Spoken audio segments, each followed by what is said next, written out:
नमस्कार श्रोते मित्र हो. कथारस सादर करीत आहे ज्येष्ठ साहित्यिक देवदत्त पाटील लिखित कादंबरी शापित सावल्या. प्रकरण 30. माईसाहेबांना वाटलं आपण खूप थकलोय, आपली पुरती दमछाक झाली आहे. दैवानं आपली ससे होलपट केली आहे. आता हे सगळं संपून जाईल तर बरं होईल. उरलेल्या भोगाचे देणे पुढील जन्मी देता येईल. आता सहन होत नाहीये. पूर्वायुष्यात पाय घसरला. आपण तरुण होतो म्हणून परत सावरलो, उभे राहिलो. आता ते उमेदीचे दिवस राहिले नाहीत. ती धडाडी, तो आत्मविश्वास काही उरला नाही. हे भलतंच बालंट ऐकतोय आपण. हा किटाळही उच्चारावा तो आपल्या मुलीनं, हे फार फार झालं. बाईसाहेब कोच्यावरून उठल्या. एकदा स्तब्ध उभ्या असल्या मुलीकडे दृष्टी टाकली. मग त्या दाराकडे वळल्या. पाय ओढत सावकाश चालू लागल्या. पायात टनाटनाचं ओझं पडलेलं त्या अडखळू लागल्या. दाराशी थांबताच अजून एकदा प्रयत्न करावा काय. अजूनही कदाचित यावेळी पोरीचं मन थोडं मऊ झालं असेल. ती कठोर शब्द बोलणार नाही. आपल्या आसवांनी तिचं गढूळ मन स्वच्छ झालं असेल. ती कुचकट नासकं सडकं बोलणार नाही. अजूनही सावरता येईल. अजूनही काही मार्ग काढता येईल. त्या लाचार आशेनं परत वळल्या. विजया, तुला ठाऊक आहे, मीही परत येऊ शकत नाही. ते शक्य असतं तर मी क्षणभर इथं थांबले नसते. मला पैसा, सत्ता, प्रतिष्ठा यांचा मोह नाही. सगळ्याचा वीट आलाय मला. मी घर सोडलं तेव्हाही या मोहासाठी नाही सोडलं. असले मोह तुमच्याबरोबर जाण्याची वाट अडवू शकणार नाहीत. ही वाट नशिबानंच बंद केली आहे मला. आणि तुला हे ठाऊक आहे विजया.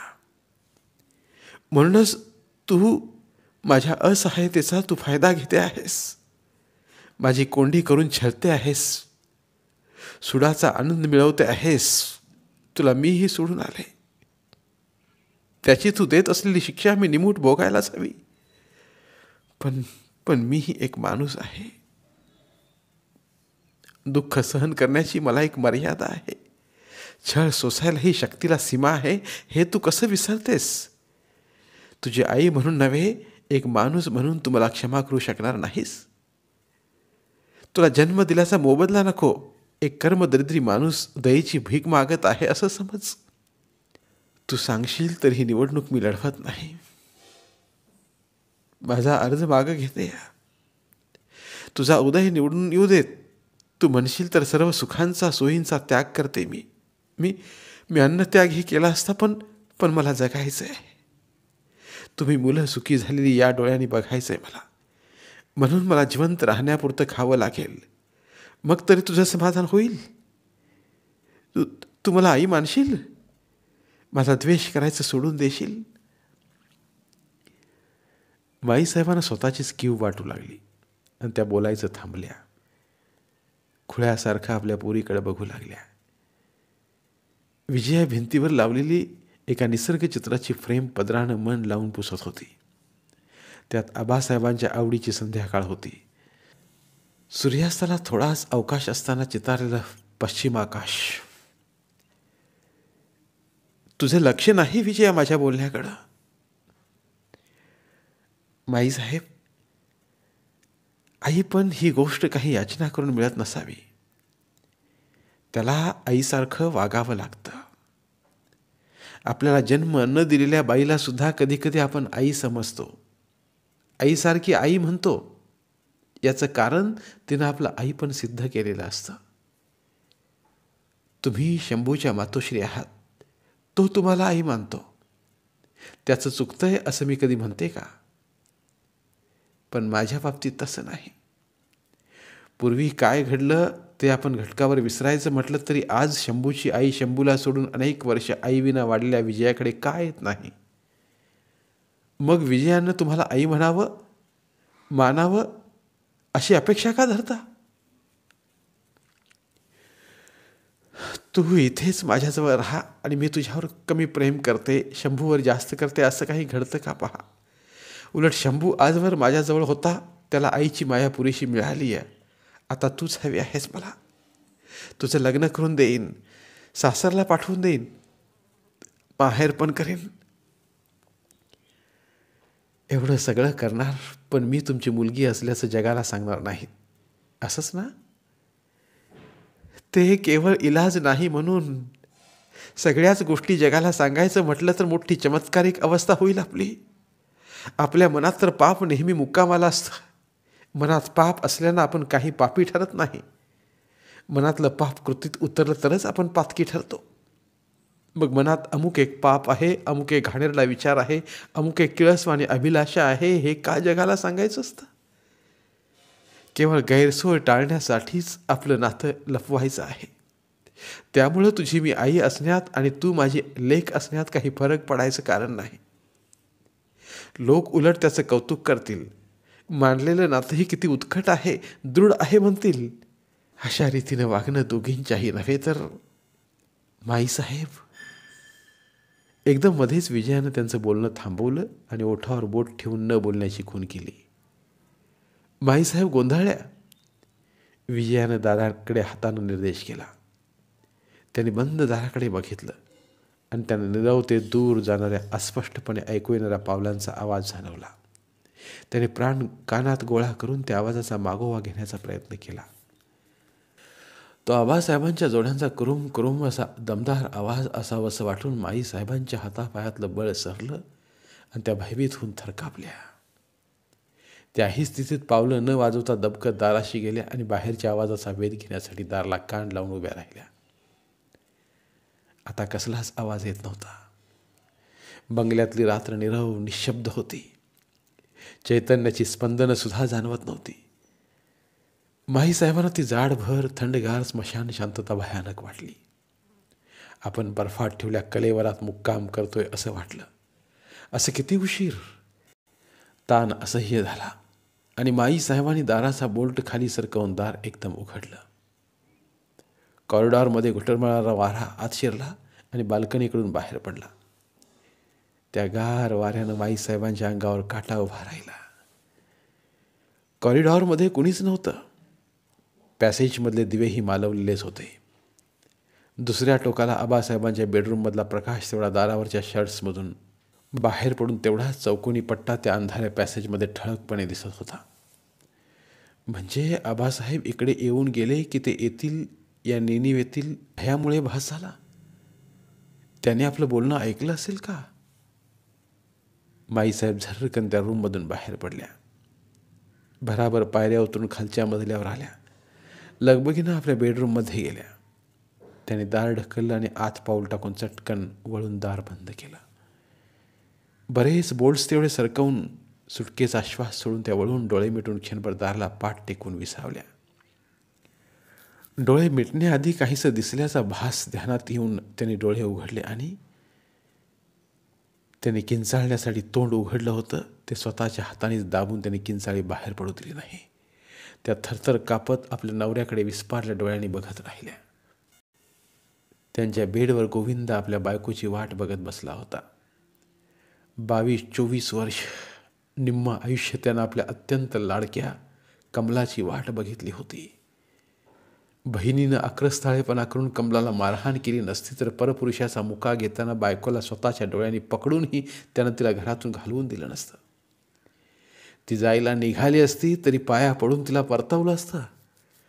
कमला आपल्यावर संतुष्ट नसली, संसारात समाधानी नसली तरी ती थिल्लर स्वभावाची नाही, स्वैराचारी नाही याची त्याला खात्री होती. तिचा पती म्हणून आपण शोभत नसल्यानं तिच्या रूपा गुणाचा बुद्धिमत्तेचा विचार करता तिनं याहून चांगल्या जीवनाची आशा करणं, स्वप्न पाहणं स्वाभाविक होतं. तिला अनुरूप आवडत्या पुरुषाची भुरळ पडणं नैसर्गिक होतं. हे समजून घेऊन गोविंदा तिच्यावर प्रेम करीत होता, तिचे लाड करीत होता आणि तिचे लाख अपराध माफ करायला तयार होता. तिला लहानापासून त्यानं बघितलं होतं.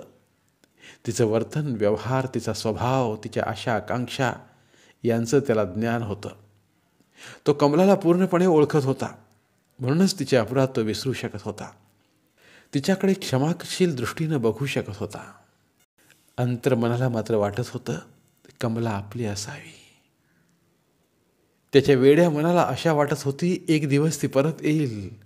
आपल्यासाठी नाही, निदान आपल्या विजयासाठी तरी परत येईल. ती आली नाही. तिची वाट बघून बघून गोविंदा थकला. त्याची वासना विझून गेली. त्याचं पौरुष वठून गेलं. जगत होता तो विजयाचा बाप होता. एका स्त्रीचा पती म्हणून तो संपून गेला होता. स्त्री सुखाची आठवण ही पुसट होत गेली होती. अजून त्यानं 50शीही गाठली नव्हती, पण अकाली वृद्धत्व आलं होतं. वयापेक्षा शरीर म्हातारं झालं होतं आणि इतक्या वर्षानंतर कमला त्याच्या दृष्टीस पडली होती. अजूनही तशीच होती.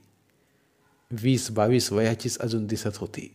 तिचं सौंदर्य तारुण्य अजूनही ताजं प्रसन्न टवटवीत होतं. जणू त्याला सोडून आल्यानंतरचा काळ क्षणभरातच सरला होता.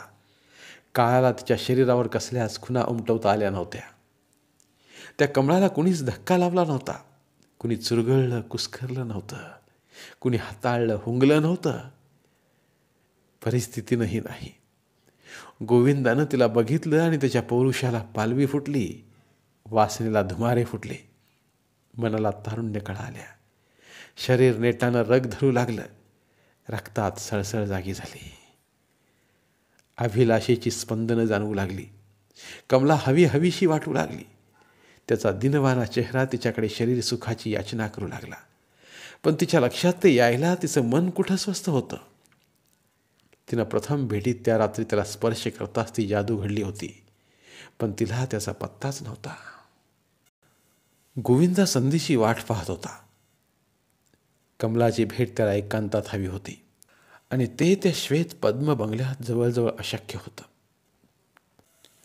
अनेक डोळ्यांचे पहारे तर होतेच, पण मुख्य पहारा होता त्याच्या लाडक्या लेकीचा. विजयाच्या सावध डोळ्यांचा. दादा आपल्या बायकोला फितूर होतील ही रास्त भीती तिच्या मनात होती. कमला पुरुषांना सहज भुरळ पाडते, त्यांना वश करून घेते आणि आपला हेतू साध्य करते असं तिला वाटत असावं. प्रतापराजेनं अशीच भुरळ तिनं घातली. इनामदाराच्या इतिहास प्रसिद्ध खानदानात स्थान मिळवून बसली. दादांना भुलवणं तर तिच्या डाव्या हाताचा मळ. केवळ स्पर्शही पुरा होईल इतकी वर्ष शारीरिक वासनेची उपासमार झाल्या दादांना. म्हणून तिचा कडक पहारा. शिवाय गेस्टरूममध्येच दोघेही राहत. आज अचानक संधी चालून आली. विजयानं दादांची सोय त्या रात्रीपुरती जवळच्या दुसऱ्या रूममध्ये केली. कमला गेस्टरूममध्ये जाताच गोविंदानं तिच्या बेडरूममध्ये धाव ठोकली. ती परतण्याची वाट बघत बसला. कमला तशीच उभी होती. ती पार गोंधळली होती. नवऱ्याचं असं बेडरूममध्ये येणं एवढं अनपेक्षित होतं की मनाची विचारशक्ती आणि भावना नियंत्रण शक्ती याचं कार्यच बंद पडलं होतं. उशीरपर्यंत ती दाराशीच खेळून राहिली होती. मनातला गोंधळ कमी होऊन काही एक विचार करण्याची, निर्णय घेण्याची ताकद येईपर्यंत पुढे पाऊल टाकायचं नाही असंच तिनं ठरवलं होतं. ती गोविंदाला प्रथमच इतक्या वर्षानंतर निरखून पाहत होती. इतर वेळी ओझरतं दर्शन घडायचं. जास्त वेळ बघत राहणं व पुन्हा पुन्हा बघणं माईसाहेबांना कसं शक्य असणार. त्या बंद खोलीत ती कमला होती आणि गोविंदा तिचा नवरा होता. तो त्याचा गरीब केविलवाना चेहरा बघून तिला वाटलं आपल्याला भडभडून येतंय. या माणसाचा अक्षम्य गुन्हा करूनही हा आपल्यावर केवळ प्रेमच करू बघतोय. या स्वभावाला काय म्हणावं. आपण कमल फुलाप्रमाणे असण्याऐवजी झेंडूच्या फुलासारखे असतो तर याच्या पायावर पडून धन्य झाला असतो.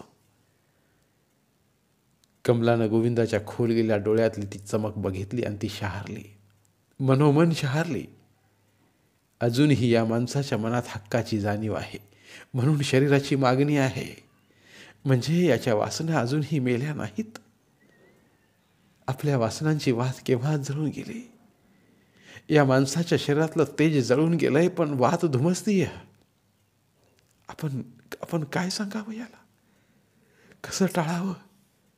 का याला एका विजल्या सुखाचं एका रात्रीपुरतं दान देऊन टाकावं. किती आशेनं आलाय हा. या याचकाला परत कसं पाठवायचं. काय करावं. इतक्या जवळ एकांतात असूनही कमला आपल्याला अजूनही वाट बघायलाच लावते. गोविंदा अधीर झाला. तो कॉटवरनं उठला. शरीरात कंप भरला होता. कमलाची काय प्रतिक्रिया होईल याचा अंदाज बांधता न आल्यानं मनात धास्तीही होती. तरीही त्यानं पुढं पाऊल टाकलं. प्रथम दिवा मालवायला हवा. गोविंदाची ही सवय. तिच्या सौंदर्यानं तजेलदार झळा मारणाऱ्या यौवनाने आपले डोळे दिपू नयेत म्हणून कदाचित तो उजेडात तिच्याशी रत व्हायला धसत नसावा. आत्ताही गोविंदानं प्रथम भिंतीवरलं बटन दाबलं. बेडरूम अंधारानं भरून गेली. दोघंही काळोखात बुडाले. अंधार होताच कमला चमकली. अजूनही मन दोलायमान स्थितीत होतं. कुठलाच निर्णय निश्चित होत नव्हता. तोच अंधार अंगावर कोसळला होता. अजूनही कमला जागची हल्ली नव्हती. दाराशीच थांबली होती. मनानं प्रतिकार करायचं ठरवलंच तर दार उघडून सुटकेचा मार्ग मोकळा करता येणार होता. ती पुढे काय घडतं याची उत्कंठेनं वाट बघत होती. अंधारात श्वासाची स्पंदनं तेवढी ऐकू येत होती. गोविंदा पुढे येतो आहे की. सासपडता हात कमलाच्या खांद्यावर पडला. ती गारटली. गोविंदाचे हात आता धीट झाले आणि त्यानं कमलाच्या मानेला विळखा घातला. त्या हडकुळ्या हातांच्या फासात तिचा श्वास गुदमरला. पुढच्या क्षणी तिच्या गालाला ओठ भिडले. तिथून ते ओठ तिच्या ओठावर आले. ती गोठून गेल्या अवस्थेत उभीच होती. गोविंदाच्या हृदयाला तो आवेग असह्य होत होता. तो जोराने धपावत होता. त्याच्या श्वासाचा सपकारा कमलाच्या चेहऱ्यावर पडत होता. आता गोविंदा तिच्या हाताला धरून बेडकडे ओढू लागला. दुसऱ्या एखाद्या पुरुषानं उचलून घेतली असती आणि बेडवर झोपवली असती. गोविंदाच्या हातून तसं घडणं शक्य नव्हतं. त्यानं हाताला जोर लावला. त्याच्या केविलवाण्या धडपडीची तिलाच दया आली. तिनं स्वतःला त्याच्याकडून ओढून जाऊन दिलं. गोविंदानं तिला ओढत नेऊन बेडवर बसवलं. तिला मिठी मारली आणि बेडवर झोपवली. तिच्या ब्लाऊजची बटणं काढून ब्रेशियर वर सरकवली आणि दोन्ही हात छातीवर ठेवले. कमलाला ते सगळं ओंगळ वाटत होतं. नकोसं वाटत होतं. आपल्याकडून घाणेरडं काहीतरी घडतंय असं वाटत होतं. आपलं पावित्र्य नष्ट होतंय, आपलं शील भ्रष्ट होतंय, डागाळलं जातंय अशी भावना माईसाहेबांच्या मनात होती. गोविंदाच्या ध्यानात आलं की आपण प्रेताशी शृंगार करतोय, निर्जीव शरीराशी खेळतोय. कमलाचं शरीर प्रतिसाद तर देत नाहीच, शिवाय ते चैतन्यहीनही वाटतंय. या कल्पनेनं गोविंदाची वासना गोठली. रक्तातली सळसळ ओसरली. केवळ तिच्या शरीराच्या अवलोकनात उत्तेजित झालेली वासना प्रत्यक्ष शरीराचा भोग घ्यायला असमर्थ ठरली. त्या अंधाराचा आडोसा असूनही तो शर्मेनं अर्धमेला झाला. आपल्या मनात भोगाची आसक्ती असली तरी शरीरात प्रत्यक्ष उपभोग घेण्याची क्षमता राहिली नाही असं वाटून तो शर्मिंदा झाला. आपण मनाच्या मागला मुरड घालायला हवी होती. पण खजील झालेला गोविंदा कमलाच्या अंगावरनं उठून बाजूला बसला. तिची वस्त्र स्वतःच्या हाताने सरळ केली. त्याला वाटलं कमलाला तोंड न दाखवता या अंधारातूनच निघून जावं.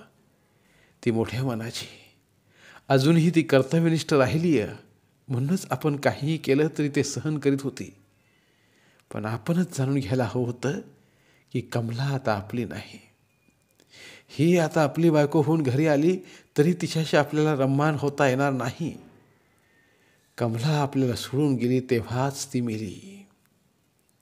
आज आपण माईसाहेबांच्या, प्रतापराजेंच्या विधवा पत्नींच्या, आबासाहेब जानोळीकर इनामदारांच्या सुनेच्या शरीराबरोबर निर्लज्ज चाळे करतोय.